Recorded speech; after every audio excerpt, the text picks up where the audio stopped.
Alhamdulillahi Rabbil Alamin. Wabihi nasta'in ala umuri dunya wad din. Ashhadu an la ilaha illallah al-malikul haqqul mubin. Wa ashhadu anna Muhammadar Rasulullah sadiqul wa'dil amin. Allahumma salli wa sallim ala nabiyyina Muhammadinil amin.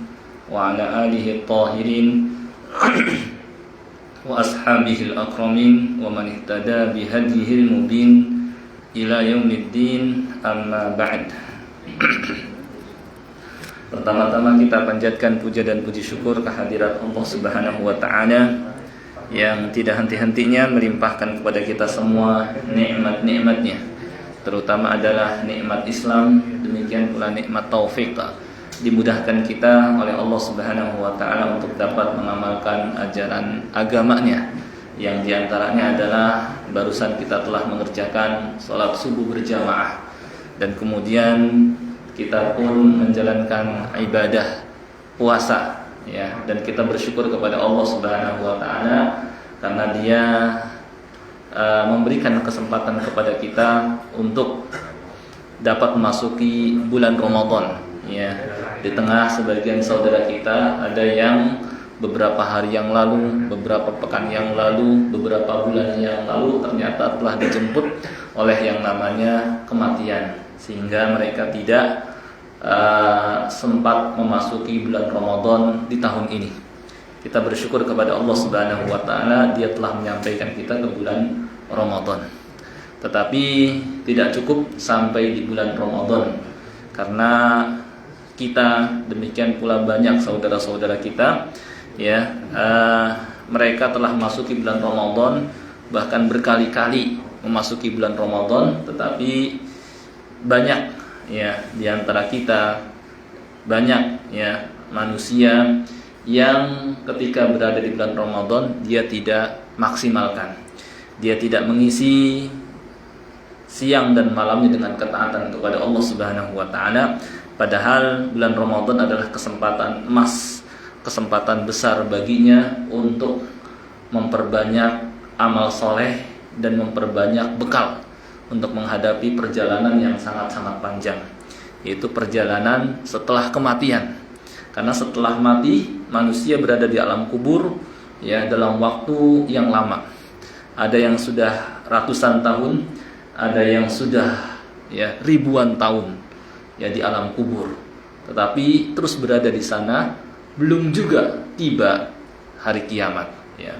Maka untuk perjalanan yang panjang itu kita harus mempersiapkan diri, menyiapkan bekal yang banyak supaya kita nyaman di perjalanan. Dalam kehidupan dunia saja, kalau bekal kita sedikit, sedangkan perjalanan panjang, yang ada kita harus siap menyesal, yang ada hati kita getar-getir, ya. Kalau di dunia mungkin masih mending, karena banyak orang yang membantu kita. Kita tinggal sampaikan kepada orang, cuma kan, ya, kita harus siap menanggung malu, minta-minta, ya, untuk melanjutkan perjalanan kita. Kita mau pulang kampung, modalnya uang yang sedikit, ya, kemudian bekalnya sedikit, yang ada bisa saja kita nggak sampai ke tempat tujuan. Cuma tadi, kalau di dunia masih banyak orang yang mau membantu. Tinggal kita sampaikan bahwa kita ingin ke sebuah tempat, tapi ternyata kehabisan bekal, insya Allah ada yang bantu. Tetapi, ya, kalau kita sudah memasuki alam kubur, ya, maka kita sendiri di sana, di alam kubur, ya, nggak ada yang menemani kita kecuali amal kita, ya.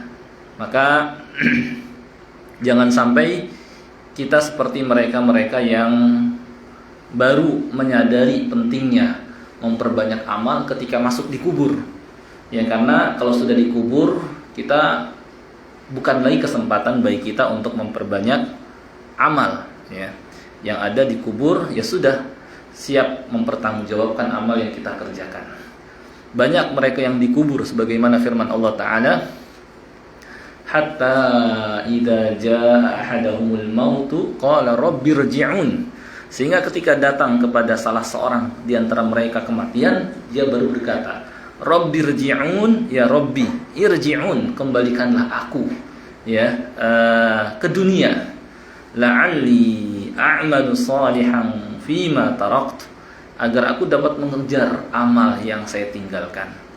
Ya, padahal kala, nggak bisa, kata Allah Subhanahu wa taala. Nggak bisa, karena sudah masuk alam kubur, ya Allah Subhanahu wa taala nggak akan berikan kesempatan lagi. Allah juga berfirman, wa anfiqu mimma razaqnakum min qabli ayyatiya ahadakumul maut. Infakkanlah harta kalian sebelum datang kepada salah seorang di antara kalian kematian. Ya. Min qabli ayyatiya ahadakumul maut. Apa lanjutannya? Wa anfiqu mimma razaqnakum min qabli ayyatiya ahadakumul maut fayaqula rabbi laula akhartani ila ajalin qarib.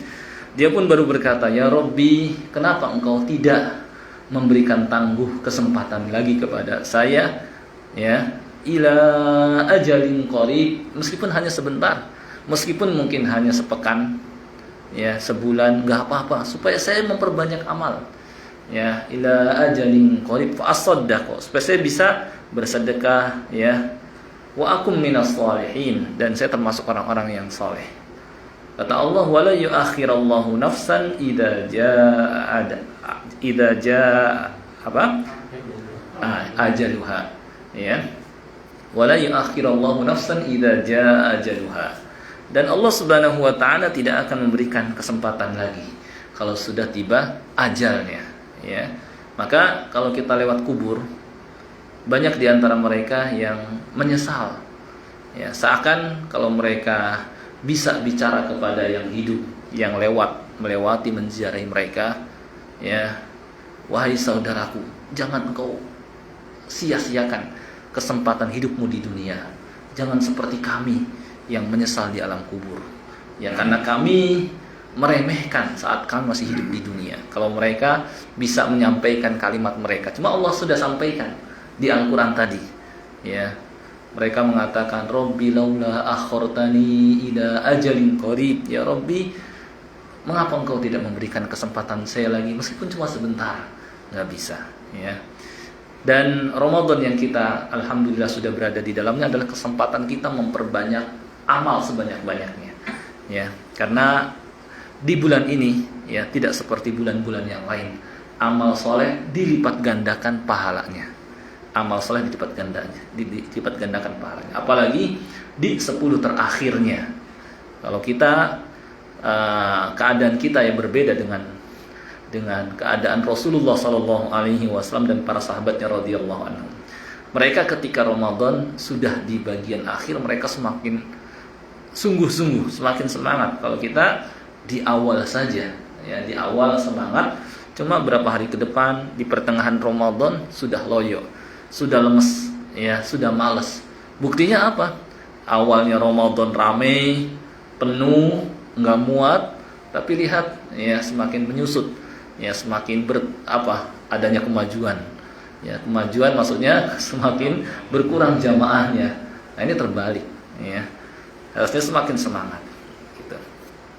Nah, supaya kita tidak seperti itu, ya, yang hanya semangat di awal, setelah itu kita kendor, futur, malas, ya. Maka insya Allah pada kesempatan ini kita akan bahas kiat-kiatnya, ya. Perlu diketahui sebagaimana firman Allah Ta'ala, wa khuliqal insanu dha'ifa. Manusia diciptakan dalam keadaan lemah, ya, dalam keadaan lemah. Karena kelemahannya, maka dia mudah atau cepat bosan. Ketika semangat, setelah itu dia lemes, malas, ya, ditimpa futur, ya, atau kurang semangat, ya. Bahkan ahli ibadah pun seperti itu. Kata Nabi SAW, inna likulli abidin syirrah. Sesungguhnya ahli ibadah itu ada masa semangat, ya. Wa inna ba'da syirratin fatrah. Setelah berlalu masa semangat, ya, ada masa futurnya. Maka sebentar saya lanjutkan hadisnya.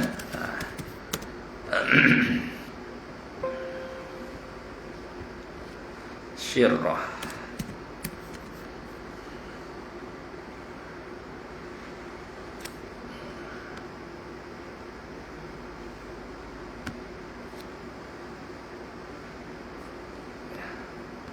Ya, intinya bahwa ahli ibadah saja setelah mereka melalui masa semangat, biasa semangat di bagian awal, ya, di bagian awal, ya, setelah berlalu beberapa saat, beberapa hari, ya, kemudian dia dihinggapi oleh yang namanya futur, ya.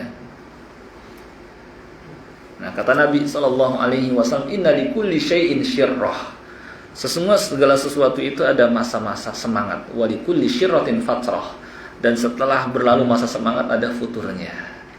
Fa in kana sahibuha saddada wa qaraba farjuh.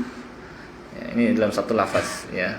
Kalau dia masih bisa istiqomah, nggak sampai meninggalkan yang wajib, maka itu masih bisa diharapkan kebaikannya. Ya, tapi kalau sampai meninggalkan kewajiban, ya faqad halak. Ya, dalam lafaz lain, maka dia binasa. Ya. Baik, apa sajakah cara agar kita dapat maksimalkan bulan Ramadan? Ya. Kiat atau caranya, yang pertama adalah kita berdoa dan bersandar kepada Allah Subhanahu wa taala. Yakni jangan kita mengandalkan kemampuan diri kita bahwa kita pasti bisa, bahwa kita pasti mampu maksimalkan bulan Ramadan.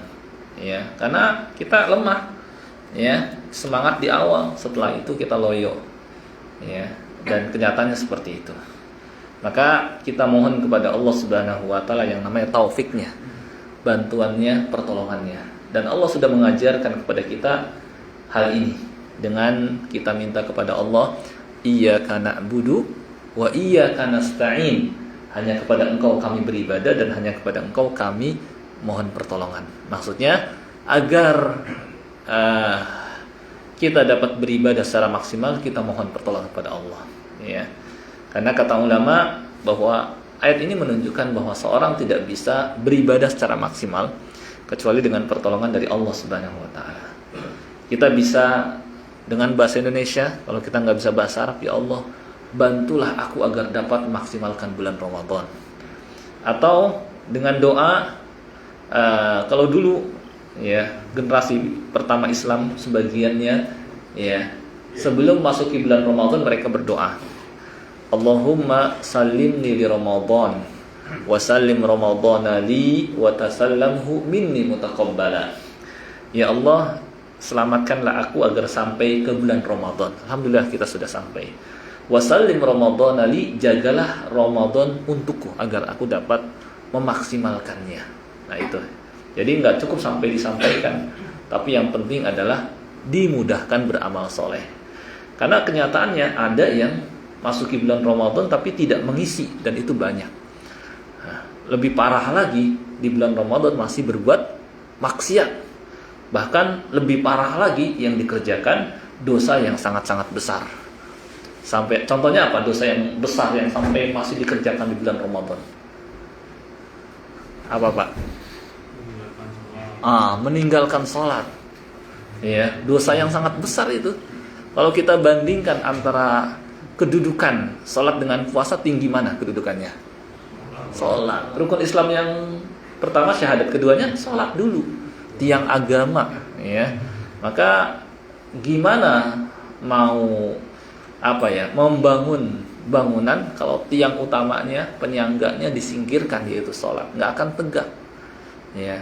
Dan sangat aneh, ya, kalau ada orang berpuasa ninggalin sholat. Dia kayak nggak tahu rukun Islam.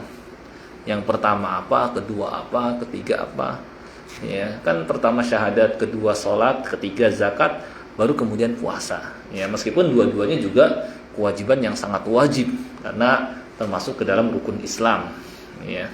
Tapi masa sih nggak tahu sampai meninggalkan sholat. Lalu bagaimana kalau orang puasa tapi nggak sholat? Gimana, Pak? Dia berpuasa nggak sholat. Kira-kira gimana tuh puasanya? Ya, betul. Ya, sia-sia atau tidak diterima, atau secara hukum sih sah, dalam arti apabila dia melaksanakan rukun, dalam arti cuma nggak dapat pahala, nggak diterima, gitu ya. Ya sia-sia lah istilahnya. Ya. Dalilnya mana? Di Quran, di surah At-Taubah. Allah Subhanahu wa taala berfirman di surah At-Taubah ayat keberapa ini? nafaqatuhum.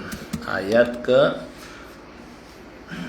54. Wa ma mana'ahum an tuqbala minhum nafaqatuhum illa annahum kafaru billahi wa bi rasulih wa la ya'tuna as-shalah. Dan tidak ada yang menghalangi diterimanya infak-infak mereka, termasuk sedekah mereka, termasuk amal soleh mereka, melainkan karena mereka kufur kepada Allah dan Rasulnya dan karena mereka tidak mengerjakan sholat. Nah ini yang bahwa meninggalkan sholat itu dapat menyebabkan amal soleh tidak diterima, ya, sia-sia. Ya. Maka mereka yang berpuasa cuma enggak sholat, ya sia-sia puasanya. Ya, naudzubillah min dzalik ya.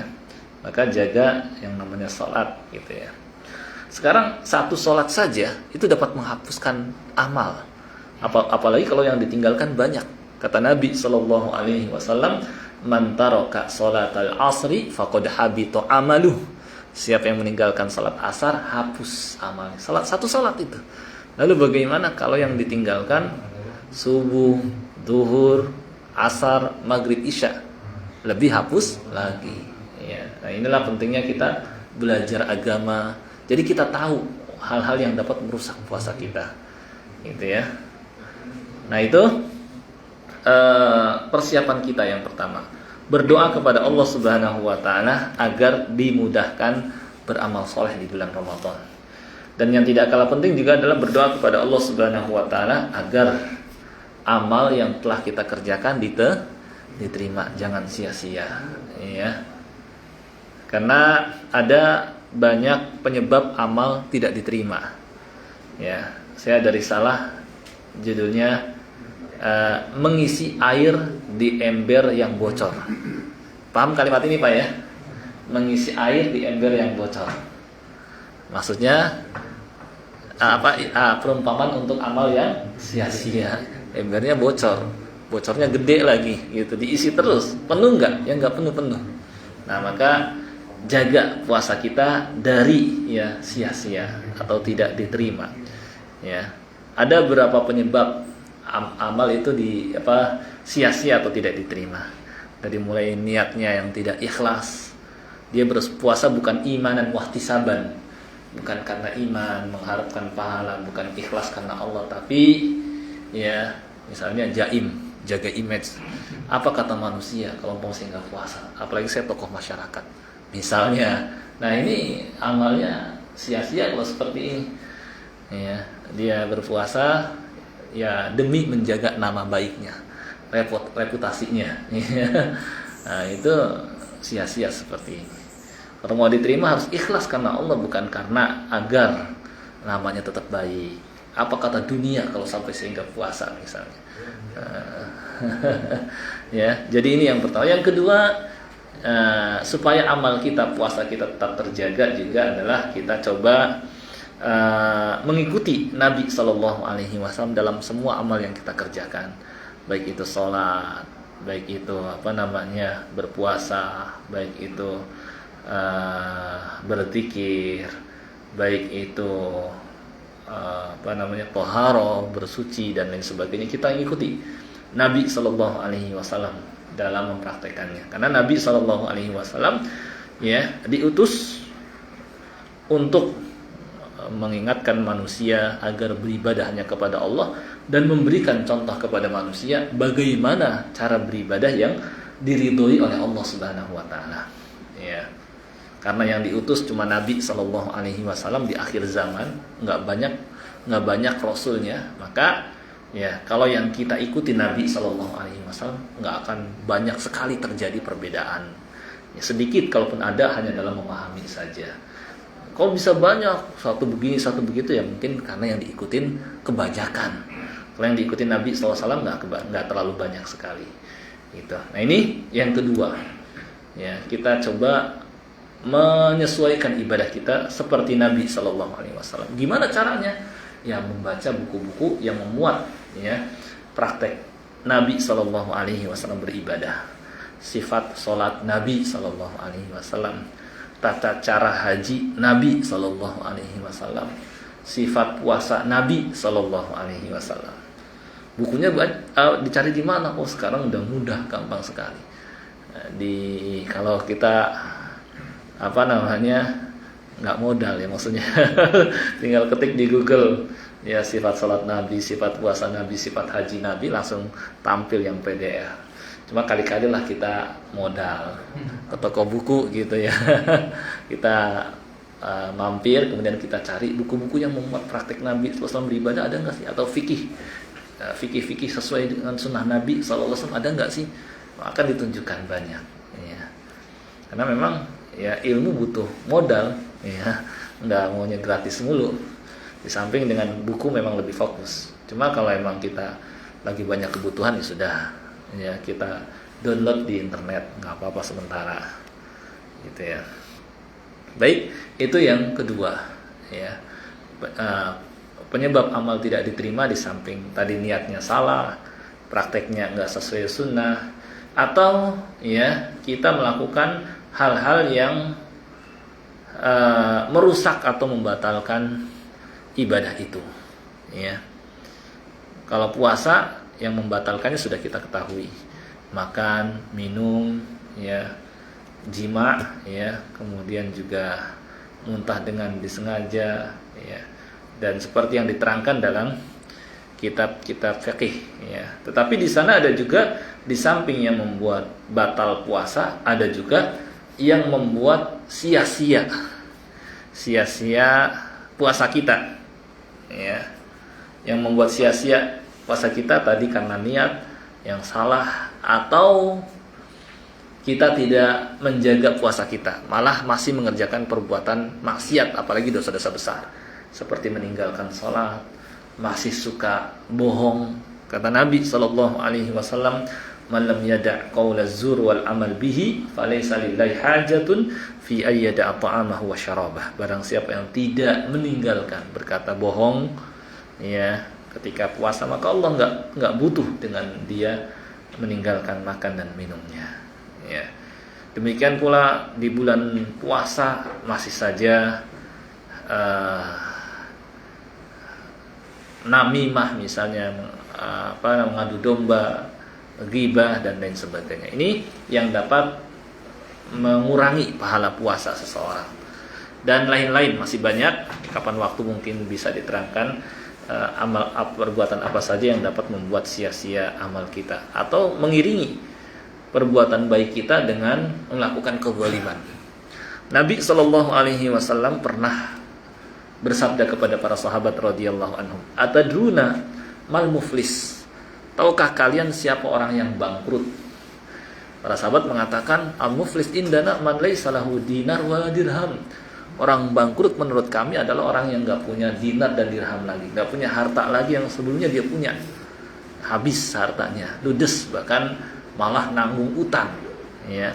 Maka Nabi SAW menerangkan, orang yang bangkrut bukan seperti itu, tapi mereka yang datang pada hari kiamat dengan membawa pahala sholat, pahala puasa ya, pahala sedekah atau zakah. Tapi sayang, dia mendolimi si A, mendolimi si B, menghormati menodai kehormatan si A ya dan si B, menuduh si A dan si B ya. Akhirnya ya, untuk membayar kezaliman pada hari kiamat, karena enggak ada dinar, enggak ada dirham, enggak ada harta untuk membayar kezalimannya, dipakailah dari amalnya. Semakin banyak orang yang dia zalimi, semakin banyak orang yang dia tuduh ya, semakin banyak orang yang dia nodai kehormatannya, celak dan lain sebagainya, maka semakin banyak amalnya diambil untuk membayar kezalimannya. Kalau sudah diambil dan ternyata masih punya banyak kezaliman kepada yang lain, habislah amalnya dan kejahatan orang lain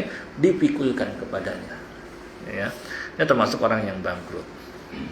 Maka jaga puasa kita dari ya hal-hal yang misalnya maksiat lisan. Lisan ini meskipun ya paling mudah, ringan, kecil ya, kata ulama, soguro jismuhu wa kaburo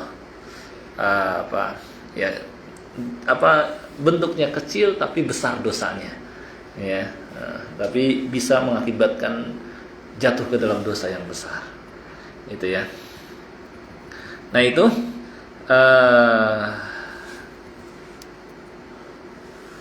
di antara kiat maksimalkan bulan Ramadan.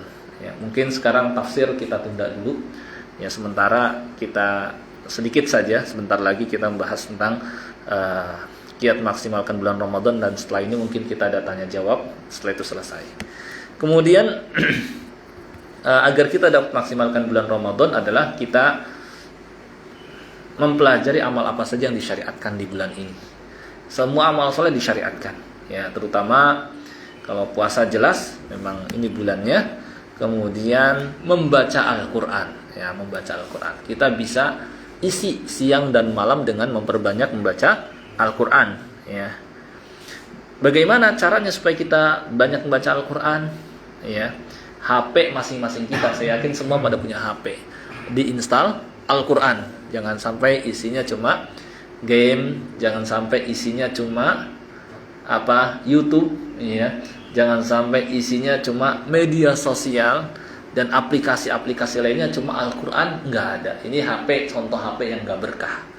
Ya, contoh HP yang nggak berkah adalah HP yang nggak ada Al-Quran di dalamnya. Gitu. Memang lebih bagus Al-Qurannya mushaf yang fokus Quran, ya, supaya kita bisa fokus membaca Al-Quran. Tapi ya udah, kalau emang mungkin kita mau simple, bawa kemana-mana satu barang gitu yang di dalamnya sudah semuanya, ya sudah, install Al-Quran di HP kita, ya. Kemudian kita baca. Dan kalau bisa kita tunjukkan ke tengah-tengah manusia, nggak apa-apa, memberikan contoh yang baik. Karena kadang kita kan masih masuk kerja, ya. Ketika kita berangkat, ada yang naik kendaraan umum, ya.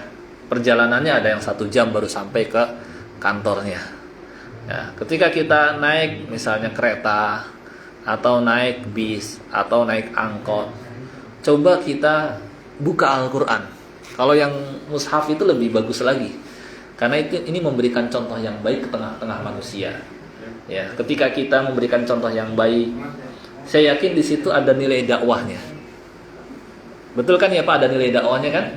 Pasti orang yang melihat kita, bukannya kita lihat, tapi ingin memberikan contoh.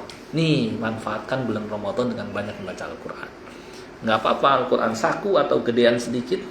Orang yang melihat kita baca Al-Quran, dia akan ada introspeksi dalam dirinya. Oh, saya hari-hari banyak menyia-nyiakan, nggak saya isi dengan amal soleh. Dia manfaatkan dengan baca Al-Quran. Mulai besok saya coba perbaiki diri saya akan mulai baca Al-Quran. Nah, itu nilai dakwah, namanya dakwah bilhal, ya. Kan kata Nabi SAW, man sanna fil Islam sunnatan hasanah falahu ajruha wa ajru man amila biha ba'daha. Barang siapa yang berikan contoh yang baik dalam Islam, kemudian diikuti oleh orang lain, maka dia dapatkan pahala dia dan pahala orang yang ngikuti, dia dapatkan juga. Nah, ini kan contoh yang baik, bukan memperlihatkan ke tengah-tengah manusia baca Al-Quran. Contoh yang baik, bukannya riya. Insya Allah nggak riya. Itu karena ingin memberikan contoh yang baik, ya. Kemudian kita kalau memang nggak bawa mushaf, ya sudah, buka HP Al-Quran dilihat. Jangan cuma media sosial doang yang dilihat, jangan cuma YouTube doang yang dilihat, jangan cuma berita doang yang dilihat, tapi buka Al-Quran, ya. Nah, saya yakin perjalanan yang cukup panjang 1 jam itu selesai itu 1 juz. 1 juz itu kita dengan bacaan tartil itu nggak sampai 1 jam, kira-kira 40 menit selesai, ya. Cuma kalau kita mungkin nggak siap, kita bisa bagi 1 juz itu dibagi misalnya 3 kali. Paginya 4 lembar, kan 1 juz ada 10 lembar, coba aja dihitung, ada 10 lembar. Paginya 4, siangnya 3, pulangnya 3, pulang kerja 3, itu selesai 1 juz. Sehingga dalam waktu 1 bulan selesai 30 juz. Kalau kita sehari 2 juz, maka kita akan khatam berapa kali Pak? 2 kali. 2 kali. Kalau sehari 3 juz, kita akan khatam berapa kali? 3 kali, ya kan? Ya, 3 kali 10 hari udah 30. Sedangkan Ramadan ada 30-an hari, selesai 3 juz. Ya, itu kalau kita dan itu nggak makan waktu lama, ya. Kalau kita sampai nggak khotam di bulan Ramadan, terlalu ya. Terlalu sekali ya, karena ya cuma sebentar, masa sih nggak sempat ya. Dan kalau kita lihat generasi terdahulu ya, mereka berkali-kali mengkhotamkan Al-Quran. Ada yang setiap sepekan sekali khotam, ada yang setiap 3 hari sekali khotam ya. Kok bisa? Bisa karena kecintaan mereka kepada Al-Quran, dan karena keadaan mereka di hadapan Al-Quran seperti keadaan kita di hadapan handphone, yang sebentar-sebentar dilihat, yang sebentar-sebentar ditengok. Orang kalau sebentar-sebentar ngelihat Quran, atau kayak kita ngelihat HP, saya yakin itu banyak dia menghatamkan Al-Quran. Ya kan Pak ya? Dia akan banyak bisa selesai khatam Al-Quran. Kalau sebentar lihat Al-Quran, sebentar-sebentar lihat Quran, itu bisa selesai berkali-kali. Maka banyak riwayat dari generasi salaf terdahulu. Ada Abu Bakar bin Ayyash, ketika akan meninggal dunia, saudarinya di sampingnya nangis. Maka kata Abu Bakar bin Ayyash, kenapa kamu nangis? Apa kamu nggak tahu saya mengkhatamkan di pojokan rumah ini 18.000 kali ya, saking mereka berkali-kali mengkhatamkan Al-Quran. Mereka tenang, nyaman. Kenapa? Karena sudah banyak bekal yang disiapkan. Orang kalau banyak bekal, perjalanan nyaman. Lihat aja pulang kampung, bawa uang yang banyak, bawa bekal yang banyak, enak di perjalanan. Lapar tinggal makan, haus tinggal minum, kendaraan misalnya rusak tinggal diservis, ya. Kemudian santai di perjalanan. Beda yang bekalnya sedikit, ketar-ketir, was-was, ketakutan, ya, dan menyesal bisa gitu ya. Nah itu. Kemudian di samping baca Al-Quran, kita banyak bersedekah di bulan Ramadan ya. Nabi SAW itu sangat dermawan sekali di bulan Ramadan. Beliau punya sifat dermawan, cuma lebih dermawan lagi di bulan Ramadan. Bahkan sampai dikatakan melebihi angin yang berhembus membawa kebaikan. Saking gampang ngasih ya, gampang memberi di bulan Ramadan. Maka jangan sampai kita masih bakhil ya, masih bakhil berinfak. Ada keutamaan infak dalam Al-Quran, dalam hadis. Kata dalam Al-Quran Allah berfirman, "Matsalul ladzina yunfikuna amwalahum fi sabilillah." Perumpamaan orang yang menginfakkan harta mereka di jalan Allah. Di jalan Allah banyak ya, buat kebutuhan masjid operasional, buat pembangunannya, buat pesantren, buat sekolah-sekolah Islam, buat fakir miskin, anak yatim, buat apa lagi Pak? Membantu orang lain, ya, bantu orang yang kesulitan. Kita banyak info saudara-saudara kita yang kekurangan di dalam negeri dan di luar negeri, ya, sering diiklankan kan di berbagai media sosial. Di dalam negeri ada yang kena musibah, ada yang mendapatkan ada yang ditimpa sakit, ada yang ditimpa kemiskinan. Di luar negeri banyak lagi, di Suriah, di Palestina, di Rohingya, ya, di Afrika, ya, saudara-saudara kita yang kelaparan, dan sebagian saudara-saudara kita sudah menyiapkan, memfasilitasi untuk menyalurkan. Bisa kita infak di situ. Kata Allah, "Matsalul ladzina yunfikuna amwalahum fi sabilillah kamatsali habbah." Perumpamaan orang yang menginfakkan hartanya di jalan Allah seperti sebutir biji. Satu biji. Ambatat sab'a sanabil, yang biji ini kemudian menumbuhkan 7 tangkai. Fi kulli sumbulatin mi'atu habbah. Setiap tangkainya ada 100 biji. Kalau ada 7 tangkai berarti berapa Pak? 700 biji. Satu Allah lipat gandakan dari 700. Bagaimana Allah? Wallahu yudha'ifu liman yasha. Melipat gandakan. Bahkan bisa lebih dari itu. Ya. Jadi jangan takut berinfak. Ya. Jangan takut berinfak, karena Allah Subhanahu wa taala menjanjikan, "Wa ma tunfiqu min syai'in fa huwa yukhlifuh." Apa saja yang kalian infakkan, maka Allah akan ganti, tenang aja. Ya, gantinya bisa di dunia dan di akhirat. Di dunia, ya, Allah berikan keberkahan pada hartanya. Di dunia Allah Subhanahu wa taala berikan rezeki dari arah yang tidak disangka-sangka. Kalau di akhirat nggak usah tanya. Maksudnya udah jelas. Ya.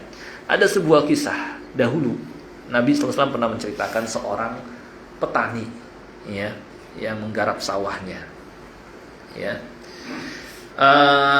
Ada seorang berada di tempat terbuka tanah lapang. Dalam hadis yang sahih, dia mendengar ada suara di awan, aski hadiqata fulan, siramilah kebun si fulan. Maka orang yang berada di tanah lapang, ini suara dari mana ya? Bunyinya siramilah kebun si fulan, menyebut nama orang, seseorang fulan. Misalnya kalau namanya Ahmad, aski hadiqata Ahmad, siramilah kebun si Ahmad. Maka dia melihat awan, kok awan jalan mendung jalan, dia telusuri. Nah, sampai ke sebuah selokan, kemudian awan pun mengeluarkan air hujannya, ya, sampai penuh dan kemudian mengalir ke ladang yang di situ ada orang yang lagi ngolah ladangnya, ya, menggarap ladangnya. Sampai di situ dia pun datang kepada orang ini, wahai fulan, siapa namamu? Si Ahmad. Maksudnya nama saya Ahmad, dia sebutkan secara makna, cuma nggak disebutkan nama dalam hadis, tapi disebutkan fulan, cuma disebutkan si fulan.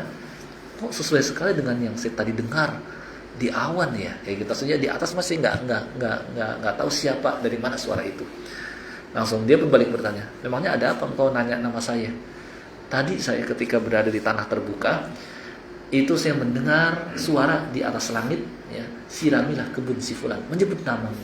Memangnya apa yang kau lakukan terhadap sawahmu, kebunmu?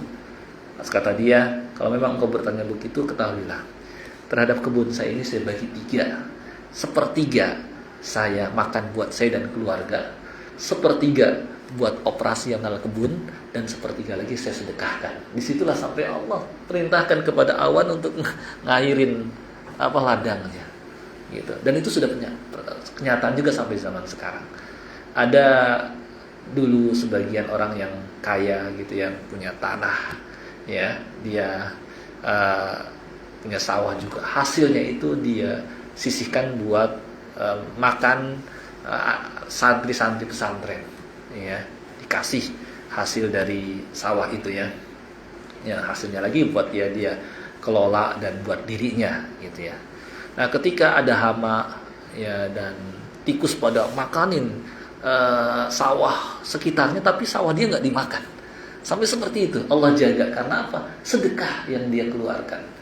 Nah, kadang orang nggak tahu bahwa dengan sedekah Allah berikan keberkahan dan penjagaan terhadap hartanya. Ya, makanya dalam hadis Rasulullah SAW bersabda, "Ma min yaumin yusbihul ibadu fih illa malakani yang zilan." Tidak ada hari yang dilalui oleh manusia kecuali ada 2 malaikat yang turun. Satu berkata, ya, fayaqulu ahaduhuma Allahumma a'ti munfiqan khalafa, ya Allah berikan ganti kepada orang yang berinfak. Wa yaqulul akhar, yang lain berkata Allahumma a'ti mumsikan talafa, ya Allah berilah kerugian buat orang yang bakhil. Jangan kira orang yang bakhil itu hartanya terjaga, ya. Nanti Allah Subhanahu wa taala, ya, bisa dari arah mana saja membuat hartanya jadi habis, bisa, ya. Bisa dengan mungkin ditimpa musibah yang menghabiskan hartanya, ya, bisa dengan banyak jalan, ya.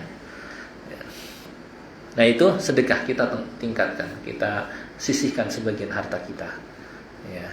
Memang hukumnya sunnah yang wajib zakat, tetapi, ya, supaya berkah, ya. Kemudian amal yang disyariatkan juga adalah salat tarawih. Kata Nabi SAW, innahu man qama ma'al imami hatta yansarif kutiba lahu qiyamul lailah. Siapa yang salat tarawih bersama imam sampai selesai, maka akan dicatat salat semalaman suntuk. Istiqomah terus, ya. Dan kalau bisa tadi jangan cuma di awal, setelah itu menyusut, ya, mundur, tapi terus. Dan ketika Ramadan sudah di bagian akhir, semakin semangat, seperti keadaan Nabi SAW, ya. Maju ya, saumnya yang maju ya. Iya. Nah, itu. Kemudian yang terakhir,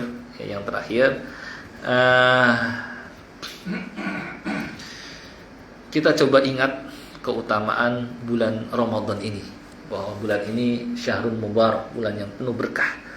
Berkah itu sedikit jadi banyak, amal soleh yang sedikit dilipat gandakan, ya.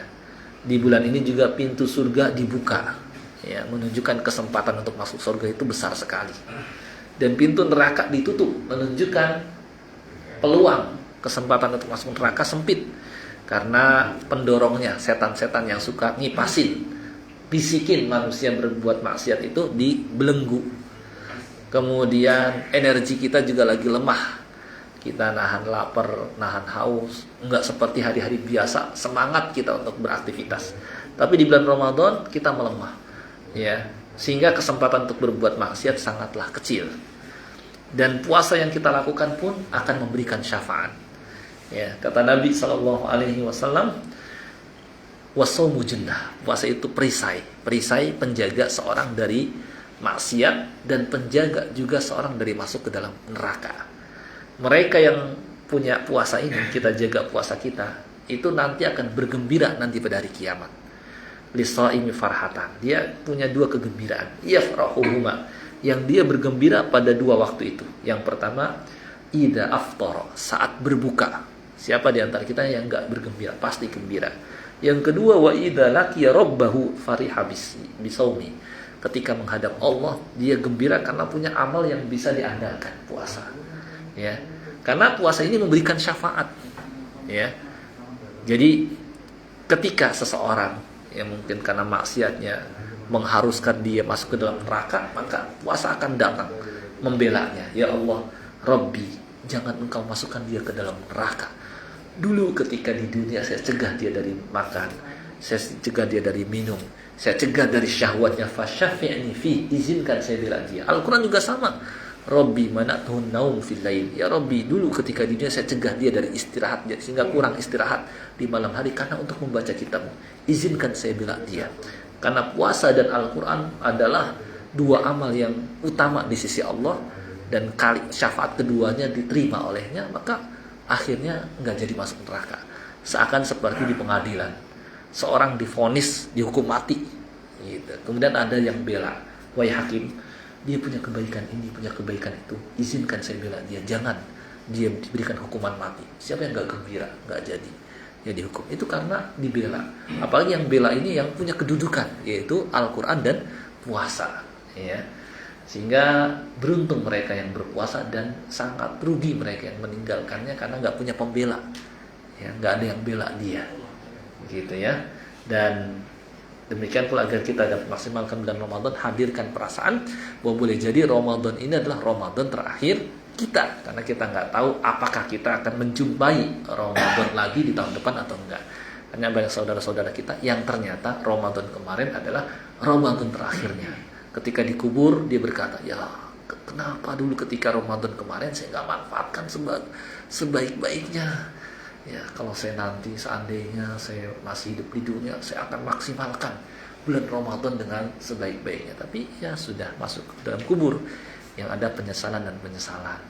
Ya, supaya kita nggak menyesalkan, hadirkan perasaan boleh jadi bahwa Ramadan ini adalah Ramadan terakhir kita, yang kita nggak berjumpa lagi di bulan Ramadan. Karena kita semua mau nggak mau harus merasakan yang namanya kematian. Cuma nggak tahu siapa yang duluan. Yang terbaik adalah kita punya persiapan, ya. Dan tidak ada persiapan terbaik melebihi takwa. Wa tazawwadu fa inna khairaz zadit taqwa. Baik, saya kira itu mungkin pembahasan kita pada kesempatan pagi hari ini, mudah-mudahan bermanfaat. Mungkin sebelum ditutup, kalau ada yang ingin ditanyakan belum jelas, silahkan. Ya, silakan Pak. Maaf, ada 3 pokok yang harus kami sampaikan, ini menjadi pertanyaan. Pak Ustaz, terakhir